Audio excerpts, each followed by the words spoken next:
Good evening. The news is bad. The pilot of a state police helicopter and the hiker he had just rescued are dead. The crew of a National Guard helicopter spotted the bodies of Sergeant Andy Tingwall and Megumi Yamamoto late this morning, not far from the wreckage of the helicopter that crashed Tuesday night. News 13's Dave Bowman begins our team coverage live from Santa Fe. Just before launching today's search, state police officers were confident that they would find Sergeant Andy Tingwall alive. Instead, 2 hours later, the rescue mission became a recovery mission. The bodies of Tingwall and hiker Megumi Yamamoto were found roughly 30 feet from the wreckage.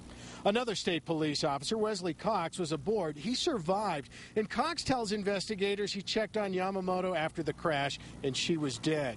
Cox also says Tingwall initially survived the crash as the two were shouting to each other, but they could not find each other. The next morning, Cox went to get help. It's unknown if Tingwall died from exposure or from injuries from the crash. The autopsy should shed more light on that. Officer Cox also tells investigators the weather changed quickly before the helicopter went down. He and Tingwall knew clouds were rolling in. They hurried Yamamoto to the helicopter on the rescue mission. They took off, seeing the lights of Santa Fe, and moments later, visibility was zero.